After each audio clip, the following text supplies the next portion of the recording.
Bisedën sonte në studion e Kontaktit e zhvilloj me deputetin e Nismës për Kosovën, Enver Hoti. Me deputetin do të flasim për rolin e Nismës në Kuvendin e Kosovës, do të flasim për blokun opozitar, si dhe për zgjedhjet e mundshme të parakohshme në vend. Mirëmbrëma deputet dhe mirë se vini. Përshëndetje, mirë se u gjetëm, faleminderit për ftesën. Të enjëtën do të mbahet seanca e radhës e Kuvendit të Kosovës. A ka vendosur Nisma do të marrë pjesë apo jo në këtë seancë? Faleminderit. Besoj që tashmë jeni të informuar që Nisma nuk do të merr pjesë në seancën e radhës. Ne si parti politike Nisma, po në përgjithësi opozita, kemi bërë qëndrimet e tona të njohura tani me për opinionin dhe konsiderojmë që kjo është një moment që duhet të shërben, një moment kthesi duhet të shërben edhe qeverisë, është një mundësi që qeveria të marrë përgjegjësitë e saj, të luajë rolin e saj, që do të thotë që me i hap rrugë zgjedhjeve të parakohshme, të cilat janë zgjedhja vetme.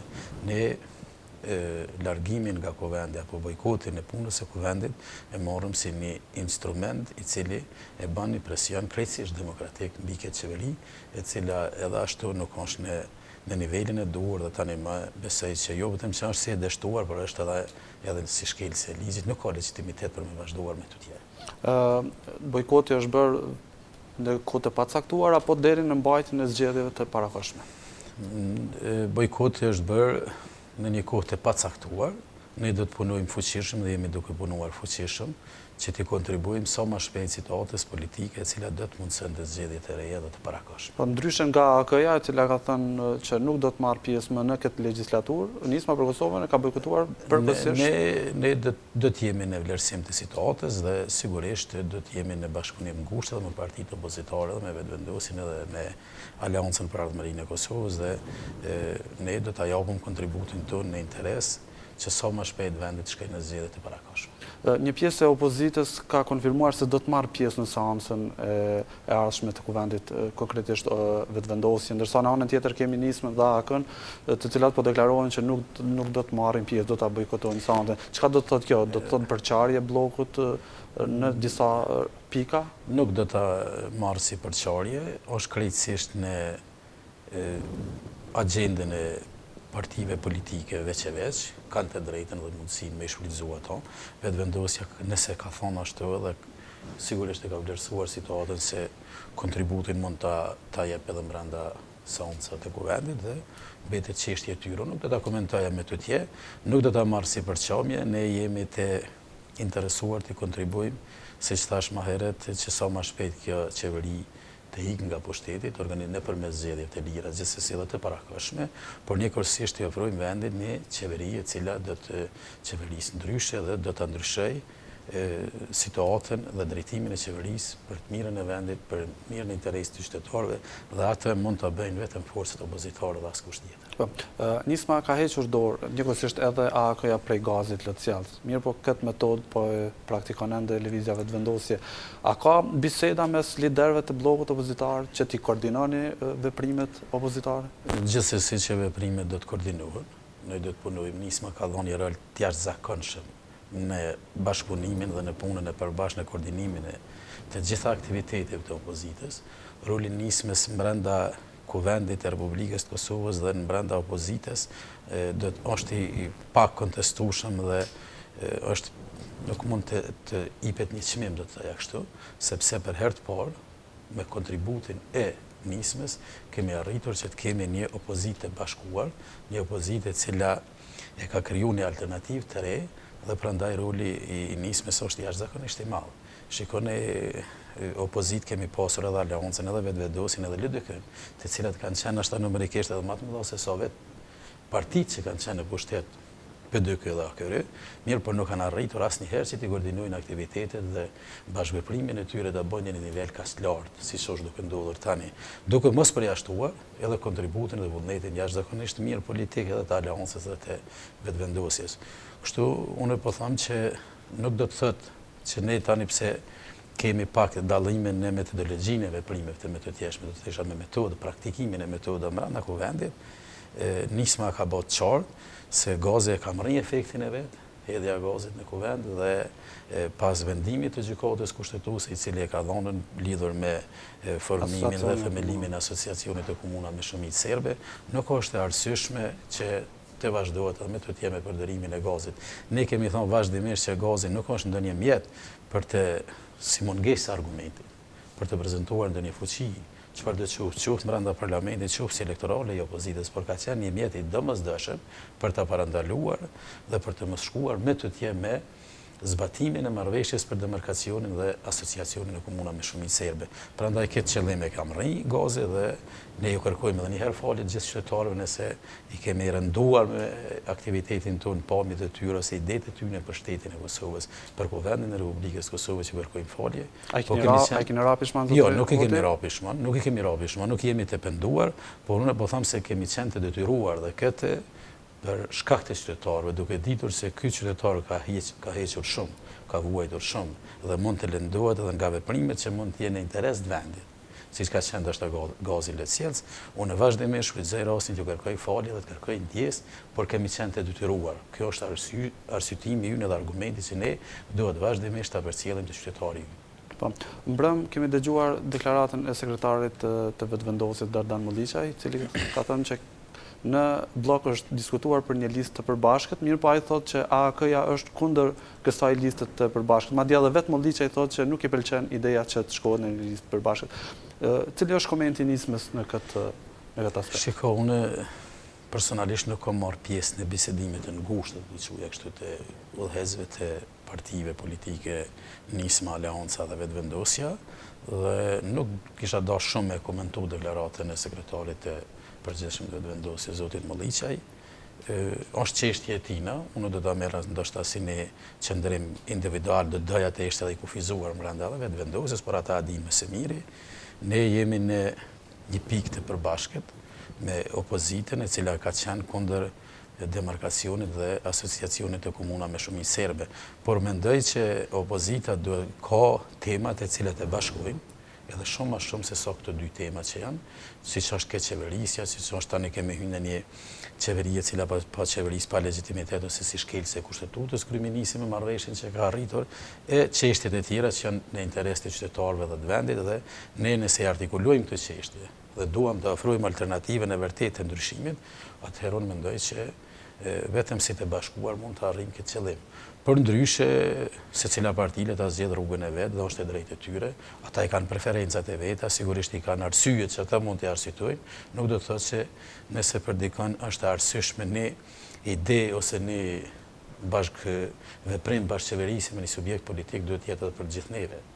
Ne kemi qëndrimin tonë, ne do të punojmë fuqishëm si nis për të ruajtur këtë alternativë e cila po i ofrohet qytetarit Kosovës për herë të parë pas luftës. Ju thoni që brenda blokut ka negociata për një listë të mundshme të përbashkët?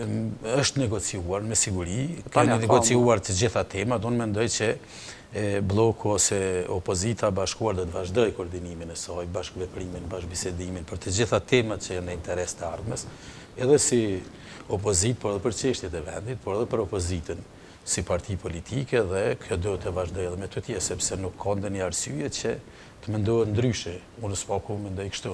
Mirë po, komentimet e anëtarëve të partive politike, të aleancës ose të vetëvendosjes, veç e veç këtë formë nuk i komentoj. Ju thoni që nuk është mendim i lëvizjes vetëvendosje deklarata Molliçajt për zgjedhje? Para sa kam unë informacion deri tani se nuk kam përcjell ndonjë deklaratë, më vjen keq, ndoshta kanë bën ndonjë deklarim vetëvendosja si subjekt lidhur me qëndrimin e zotit Molliçaj, po unë nuk jam në informacion.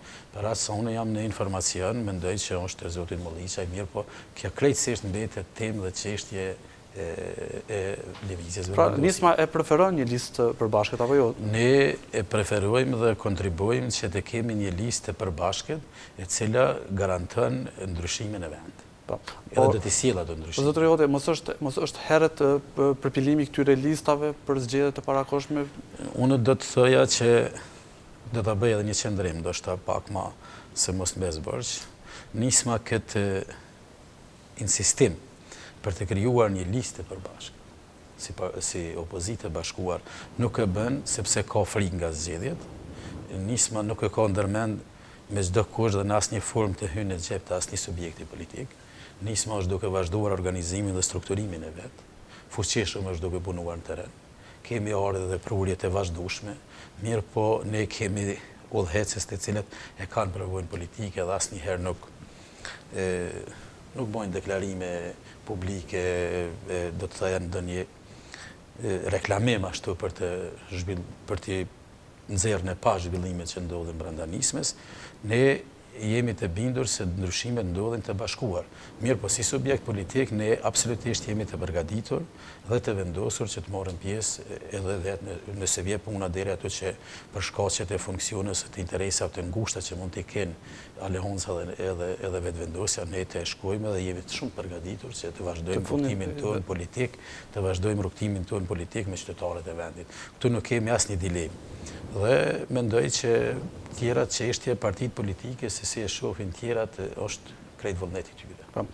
Nuk jeni bashkë në kuvend, por megjithatë po i bëni përgatitjet për protestën e radhës të 26 marsit. Çfarë presni nga kjo protestë patriote? Ne jemi duke bashkëpunuar ngushtë me qytetarët, me të gjithë kategoritë e qytetarëve të cilët janë të pakënaqur, jo vetëm me asociacionin dhe me demarkacionin, por janë të pakënaqur me shumë çështje edhe me pasigurinë e cila po krijohet në vend. Shikoni, vendi po kalon për një krizë të thellë, jo vetëm politike, por edhe ekonomike, edhe sociale, dhe të sigurisë.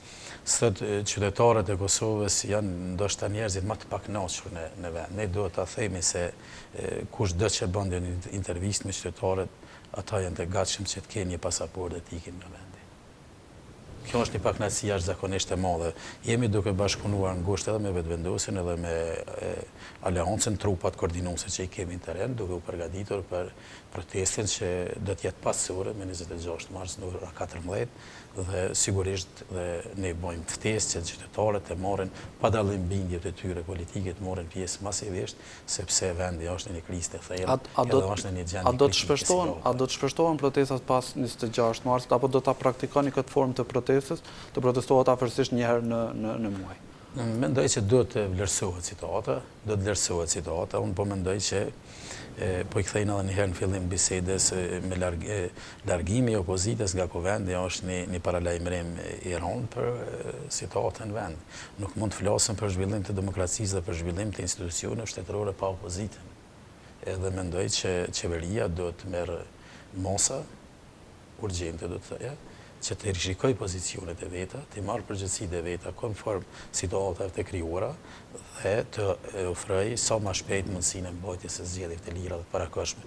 Unë do dëshiroja që mos të ketë nevojë me tutje të organizohen protesta dhe të kemi zhvillime të pakëndshme që mund të jenë të lëndueshme edhe për vendin dhe për qytetarët e vendit, sepse është tepruar. Kjo qeveri sinqerisht do të thoya ka tepruar me kokëforcinë e vet dhe me një qëndrim jashtëzakonisht të anashkaluar mojt që i ka një sistemi të kaluar. Të flasim pak shkurtimisht edhe për zgjedhjen e presidentit të ri. Dje kishte spekulime se gjykata kushtetuese ka nxjerrur një vendim që zgjedhja e presidentit është bërë konform kushtetutës së vendit. Por megjithatë ende nuk e kemi një akt vendim zyrtar të publikuar. Si e keni parë ju këtë informacion? Kjo është ndoshta ende një informacion i pa deklaruar, ne presim vendimin e gjykatës kushtetuese. Ne mendojmë si palë që kemi dërguar Londën në gjykatë, mendojmë që ka argumente që ka pas shkelje, por megjithatë vendimi i gjykatës atëherë do të vlerësohet pasi që të shpahet. Nuk do kisha folur më tepër. Ne kemi thonë edhe këto do ta shtoja që zoti thotë që nuk është ndonjë figurë adekuate që të jetë presidenti i vendit duke ditur polarizimin që i ka bën skenës politike dhe me bisedimet, sidomos me bisedimet që janë zhvilluar si bartisi ati i këtyre bisedimeve në Bruxelles mes Serbisë edhe Kosovës, mendojmë që nuk do të ishte dashur me hy as kësaj gare për më me u zgjedh presidenti i vendit. Po në rast që gjykata konstaton që nuk ka pasur shkelje gjatë zgjedhjes së presidentit të ri, a do ta njeh nisma për Kosovën Hashim Thaçin president? Mendoj që nuk duhet shtrohet pyetja në këtë formë, sepse ne nuk mund të flasim rreth nëse jep një vendim gjykata për postin e presidentit. Ai megjithatë është presidenti i vendit dhe ne nuk mund të shkojmë përtej asajna.